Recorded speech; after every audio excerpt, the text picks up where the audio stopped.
Nityananda. With all auspicious blessings of my Guru, His Holiness Paramahamsa Nityananda, I welcome all of you to today's video. So in today's video, I wanted to share with you my thought process after Swamiji's satsangh this morning. So Swamiji said, beyond our perception is completion.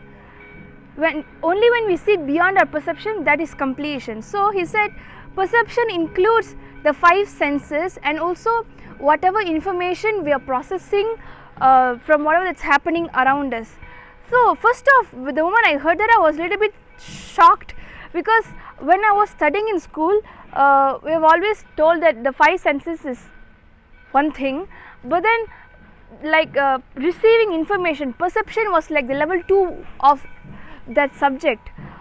But here Swamiji literally started off saying that the five senses and also processing, perceiving whatever that's happening around us is also the basic, that's also senses, he's saying. That's one thing. And second thing, he said seeing beyond perception only will bring you the completion. And when he said that, I was just thinking, he said like beyond the five senses means there is something, the life is more, reality is much more than, much beyond than what you perceive it. Like for example, if I am seeing the linga, my perception, my brain can cognize as there is a linga, I am worshipping Sadashiva through the linga. For some other people, I am pouring milk on a linga, they don't see Sadashiva in it. That is literally how I saw that. Means there is actually something more. Means it's not that what I am seeing is inadequate or it's wrong or right or whatever, but there is something beyond what I am even perceiving, what my cognition is deriving to. And then I was just thinking, basically the whole satsang was about that. And then after that, I just came to the temple for something, and then I was just thinking, Swamiji says only when we see beyond perception, beyond our perception, that is completion. Means even all this while whatever that was being understood as completion is somewhat even still inadequate, because like how I use completion is like come what may, whatever can happen in life, but that will not get me to the state of powerlessness. Nothing can make me powerless. And second thing is which I have learnt is completion means always being in the space of powerfulness. That's one of the things that one of the foremost things that I remember when I'm being told about what to think about completion. What is completion to you? Because Swamiji have defined again and again completion many times, redefined it, gave so many definitions to it, and gave so many understandings to it, because there are billions of people on planet Earth. Only one understanding will be insufficient for human mind. So when he said that, I was thinking, then in the temple I was just thinking, what do I hold on to then? Like if there's something beyond perception, that is completion, beyond my five senses, beyond what I cognize, beyond my own logic, there is something beyond that, and that only is completion, then what is that? What do I hold on to go to that? I was just thinking about it, and then I realized, when I was walking on a temple, I realized that deity worship is one of the forms of, even on a day-to-day basis, to come to the cognition, to come to the senses that there is something beyond than what I know as life. Like especially Hindus, I just felt like as Hindus, all Hindus are actually blessed, because we have deity worship in our life that is there every single day, that when we remember him or her, we know that there is something beyond this. So even whatever I am going through is there are high chances of being redundant, it's okay, I can let it go. That is why in Hinduism it is not difficult for us to come back to completion or come back to powerfulness. See, just take a very innocent person who come from a village. For them, come what may, whatever can happen in their life, but there's always at the end of the day, before they sleep, God is there, Shiva is there, or whatever, Vishnu is there, Devi is there, she's taking care of me, he's taking care of me. Some go to the extent of, he knows what he's doing, he only has to take care of me, he knows. He only has to feed my children, he knows. Like that very innocent, comfortably they put their burden on the shoulder of the divine. That is, I felt like that is one of the ways, like the thought process of there is something beyond our perception which actually the Western mind is not able to grasp. That is why there is it started off like from there, like even when it comes to suicide or depression or whatever it is, whatever they have built, that they have seen the end of it and coming to a powerless state of it, and then forming rebelling against themselves in the form of many ways. Like yesterday in my video yesterday or day before yesterday, I had said something about cancer. There was a time where people used to succumb to the fate of cancer. Then it grew up to that I'm going to fight cancer. Cancer is a bitch. This, that. So, see, whether if you passively succumb to it or aggressively succumb to it, succumbing is succumbing, and powerlessness is powerlessness. So, these are one of the ways I realized. Like that is why even cancer was once upon a time something that was not in our dictionary, the Eastern dictionary, especially the Vedic dictionary.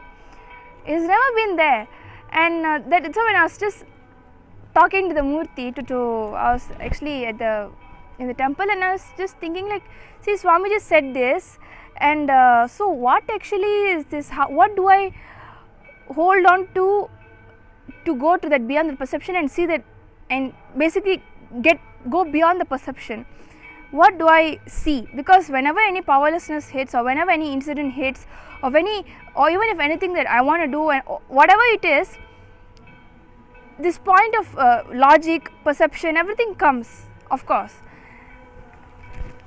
But there's something beyond that, the Swamiji, which is actually completion. So completion lies there. Now what is that there? How to reach there is what I was thinking, and that is when I realized we are actually blessed as Hindus to have deity worship in our life, because their deities are the living embodiment, a living statement of you can be going through what you're going through. I'm not saying it's right or wrong, but there is something beyond that. So be complete. That is what I realized. That's actually a beautiful, it led me to a very beautiful thought process that I felt like I should share with all of you, which is deity worship of the many things that that they are existing in our life for. One of the beautiful purpose I realized was this, that they are existing in many forms. People worship trees, people worship stones, people worship even a blade of grass, people worship just a flower, people worship some animals. It's not worshipping blade of grass or worshipping tree or worshipping animals, but seeing the divine through them. Even if it's animal, or even if it's a blade of grass, or even if a tall tree or a big banyan tree, it is seeing the divine, remembering the divine, and becoming complete about yourself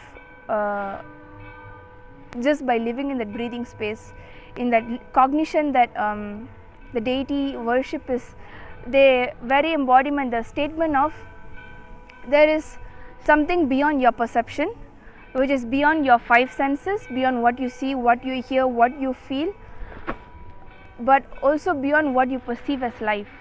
Life, this is literally like telling you, see, life, what you're going through is what you're going through. There's nothing right or wrong about it. There's no judgment about it, but you have to remember, I am here as a living statement that there's something beyond that. And immediately the completion happens. Whatever we are going through is literally